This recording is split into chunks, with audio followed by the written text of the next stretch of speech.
Hello guys, welcome to innovative classes. Friends, आज हम लोग क्लास 10th का मैथ का रिवीजन करने वाले हैं। ठीक है, इसमें हम लोग देखेंगे, देखिए जो झारखंड बोर्ड है जैक बोर्ड, उसमें 2 टर्म में एग्जाम हो रहा है। ठीक है, टर्म 1 और टर्म 2।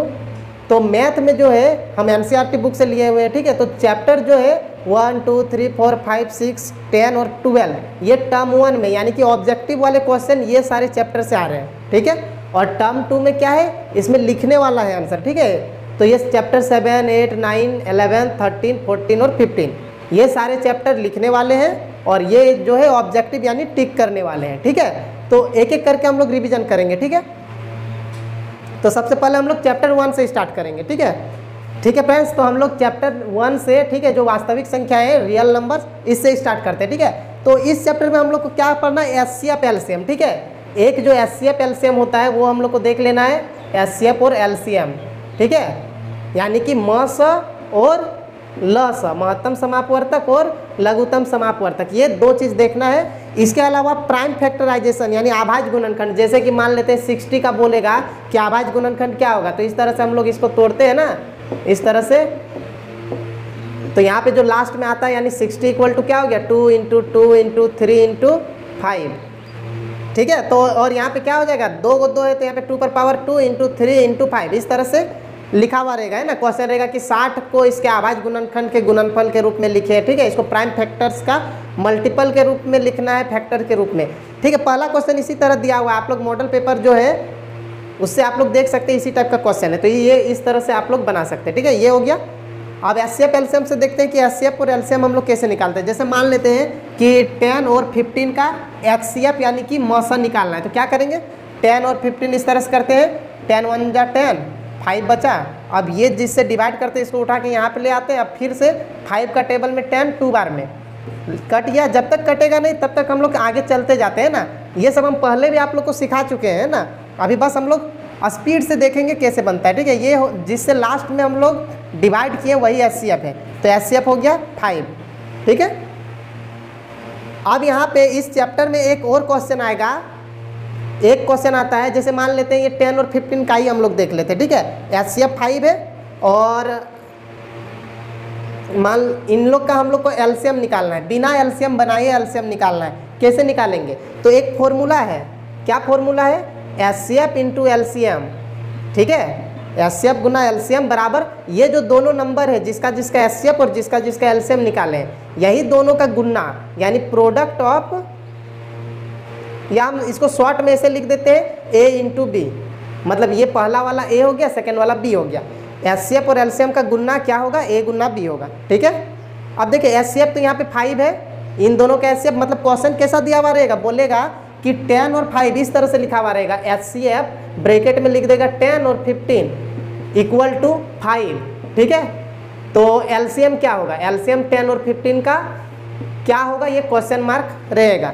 इस तरह से क्वेश्चन रहेगा कि एचसीएफ 10 और 15 का 5 है, तो एलसीएम कितना होगा।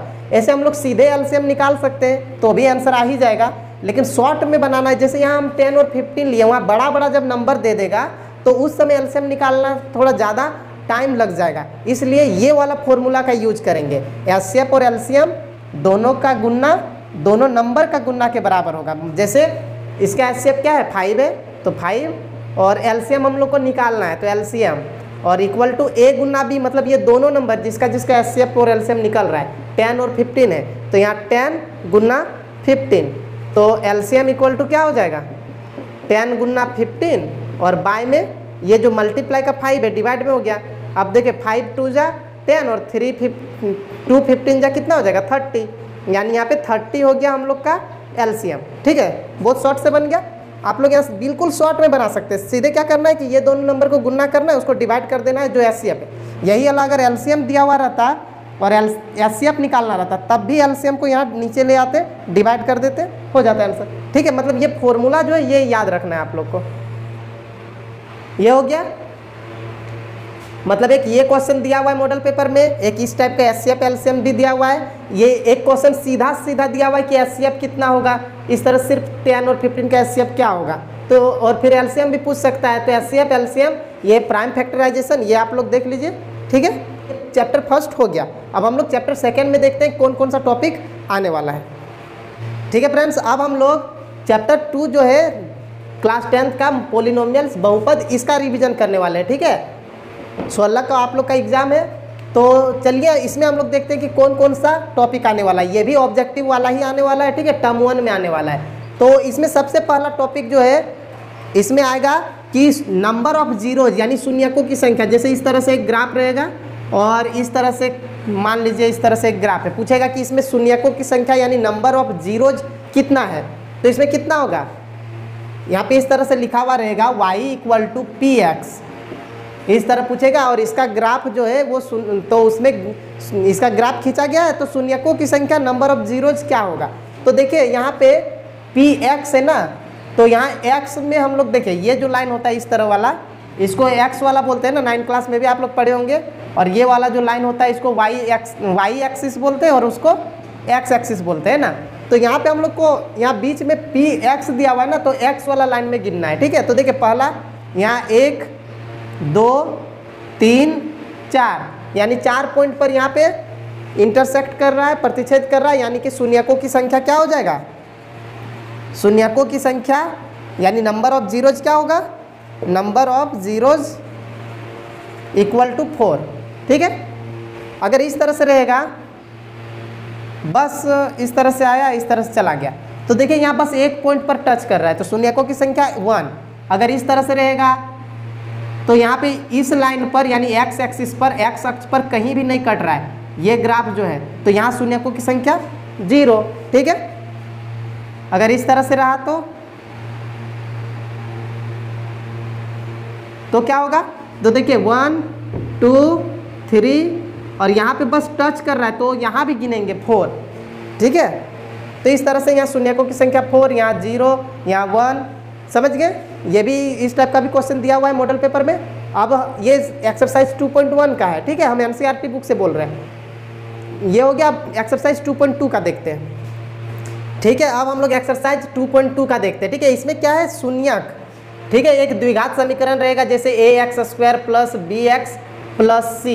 ठीक है, ये क्या है, एक द्विघात बहुपद है। ठीक है, यानी कि एक क्वाड्रेटिक पोलिनोमियल है, यहाँ =0 दे सकते हैं हम लोग। ठीक है, तो इसमें हम लोग को ये निकालना है, शून्यक इसका निकालना है, मतलब x का वैल्यू निकालना है। ठीक है, यानी कि जीरोज निकालना है। तो जीरोज निकालने के लिए क्या करते हैं हम लोग, हम बताए होंगे इस तरह से बीच वाला को तोड़ा जाता है 2 पार्ट में, और ये फर्स्ट वाला और लास्ट वाला इसी तरह रहता है। फिर यहाँ दोनों में कॉमन लेते हैं, ये दोनों में कॉमन लेते हैं और x का वैल्यू 2 वो निकलता है, क्योंकि पावर 2 है, द्विघात बहुपद है यानी क्वाड्रेटिक पोलिनोमियल है। इसका मतलब इसमें शून्यकों की संख्या 2 निकलेगा। ठीक है, तो क्वेश्चन किस टाइप से आएगा, सबसे पहले हम एक क्वेश्चन ही ले लेते हैं शून्यक निकालने का। ठीक है, देखिए पहला क्वेश्चन जो x² - 2x - 8, ये एक क्वेश्चन है, इसका शून्यक निकालना है यानी इसका जीरोज निकालना है। तो कैसे निकालेंगे, =0 कर देंगे। अब यहाँ पे क्या करेंगे, यहाँ पे जो नंबर रहता है x² के साथ, जैसे मान लेते हैं कि अगर यहाँ 2 रहता तो 2 का मल्टीप्लाई यहाँ लास्ट। ठीक है, मतलब a का मल्टीप्लाई c से करते हैं। ठीक है, यहाँ a होता है यहाँ c होता है, तो अभी 2 तो है नहीं, यहाँ 1 है, तो 1 का 8 से मल्टीप्लाई 8 होगा, और 8 का हम लोग प्राइम फैक्टराइजेशन करेंगे जो हम चैप्टर 1 में आप लोग को बताएं। ठीक है, 2 4 जा, 2 2 जा, इस तरह हुआ 2 1 जा, है ना। अब यहाँ 2 2 2 और 1 आया। अब हम लोग को क्या करना है, यहाँ x² को x² ही लिखना है और यहाँ -8 को -8 ही लिखना है, लेकिन इसके बदले में 2 चीज़ लिखना है। ठीक है, तो अब हम लोग क्या करेंगे कि यहाँ पे हम लोग का -2 आ जाए। तो देखिए 2 2 जा 4, यहाँ 4 हो गया, और इधर 2 1 जा 2। 4 में अगर 2 माइनस करते हैं तो 2 बचेगा, लेकिन हम लोग को माइनस में 2 चाहिए। इसका मतलब 4 को रखना होगा माइनस में और 2 को रखना होगा प्लस में, तब जाके -2 आएगा। बड़ा वाला को माइनस में रखना होगा ना, इसीलिए यहाँ पे एक बार -4 एक बार +2 लेंगे। ठीक है, तो यहाँ पे एक बार लिखेंगे -4x और प्लस में 2x। अब देखिए ये दोनों को सॉल्व करेंगे तो ये आ जाएगा। और ये क्यों करते हैं, क्योंकि ये दोनों को मल्टीप्लाई करके फिर ये दोनों का मल्टीप्लाई जो आया हुआ है, ठीक है, तो वो आना चाहिए। तो 4 2 जा 8, -8 है तो -8 आ जाएगा। ठीक है, अब ये दोनों में कॉमन लेना है, ये दोनों में x मिल रहा है तो यहाँ x -4 होगा, और यहाँ +2 का टेबल मिल रहा है, 2 कॉमन लेंगे इन दोनों में, तो यहाँ x -4 और इधर =0 भी है। अब यहाँ पे एक बार ब्रैकेट को लिखेंगे x -4 और एक बार बाहर में जो बचा हुआ है x + 2 = 0। तो क्या हो गया, एक बार x -4 = 0 और या हिंदी में लिखेंगे या, ठीक है। x + 2 = 0, तो x = यहाँ माइनस वाला 4 इधर आ गया +4, x = या x = -2, मतलब दो आंसर हो गया, एक 4 एक -2। ये दोनों शून्यक है, ये दोनों जीरोज है, ठीक है। तो आंसर इस तरह से भी ऑप्शन में दिया हुआ रह सकता है, ठीक है। ब्रैकेट नहीं रहेगा, बस इस तरह रहेगा कि 4 और -2 या फिर -2 पहले रहेगा और 4 बाद में, तो उसको आप लोग को टिक करना है, ठीक है। शून्यक कैसे निकालते हैं ये समझ गए, ठीक है। अब क्या रहता है कि इसमें एक फॉर्मूला आप लोग को याद रखना है, वो क्या है, शून्यकों का योग, ठीक है। शून्यकों का योग यानी कि sum of zeros, sum of zeros क्या होना चाहिए, वो होना चाहिए माइनस में b/a, और शून्यकों का गुणनफल, शून्यकों का गुणनफल यानी कि प्रोडक्ट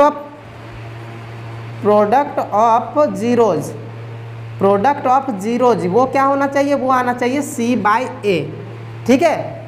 तो मॉडल पेपर में एक क्वेश्चन है, ठीक है। तो देखिए मॉडल पेपर का जो पहला क्वेश्चन है, मतलब क्वेश्चन नंबर 5 है, सेट 1 का क्वेश्चन नंबर 5 है। इसमें बोल रहा है कि शून्यकों का योग कितना है, √2 है, ठीक है। मतलब ये क्या है, √2, और शून्यकों का गुणनफल यानी प्रोडक्ट ऑफ जीरोज कितना दिया हुआ है, वो दिया हुआ है 1/3 = 1/3। तो हम लोग को पोलिनोमियल, मतलब इस टाइप का पोलिनोमियल जो होता है यानी बहुपद जो होगा वो निकालना है। तो कैसे निकालेंगे, तो देखिए शून्यकों का योग होना चाहिए -b/a, ये आया, और शून्यकों का गुणनफल होना चाहिए c/a, तो आया है 1/3।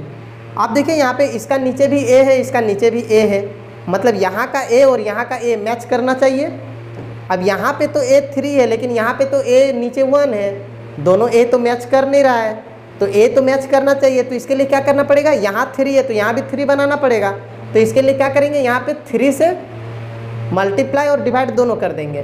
तो यहाँ पे जब करेंगे तो 3√2 हो जाएगा, और यहाँ पे 1 से 3 का मल्टीप्लाई 3 हो जाएगा, और यहाँ यही रहेगा। आप देखें यहाँ भी a हो गया 3, यहाँ भी a हो गया 3, अब हो गया। अब हम लोग को पोलिनोमियल बस यहाँ पे क्या करना है, a के जगह a को रख देना है, जैसे a की जगह 3, तो यहाँ a की जगह 3 रखेंगे, मतलब क्या होगा 3 और x²। अब b के जगह क्या रखेंगे, तो देखिए -b = क्या है, यहाँ पे देखेंगे लास्ट में 3√2, देखिए -b, यहाँ -b है ना, -b = 3√2, तो ये माइनस जब यहाँ से हटेगा तो इधर आ जाएगा, तो b = क्या होगा, -3, ठीक है। तो यहाँ पे क्या b के जगह हम लोग क्या लिखेंगे, माइनस में लिखेंगे 3√2x, और c के जगह क्या है, तो देखिए c कहाँ पे, c के जगह यहाँ 1 है, तो c के जगह 1 लिख देंगे, तो +1 हो गया आंसर, बहुपद निकल गया, ठीक है। तो एक क्वेश्चन इस टाइप का है, एक इससे पहले जो हम बताए हैं कि शून्यक निकालना यानी कि पोलिनोमियल निकालना है, ठीक है। ये समझ में आ गया, शून्यकों का योग दिया हुआ रहेगा, शून्यकों का गुणनफल दिया रहेगा, तो ये पोलिनोमियल यानी ये बहुपद निकालना है, ठीक है। ये समझ गए कैसे निकालते हैं, और ये फॉर्मूला आप लोग को जरूर याद रहना चाहिए, ये दोनों, ठीक है। चैप्टर 2 हो गया फ्रेंड्स। अब हम लोग चैप्टर 3 देखेंगे।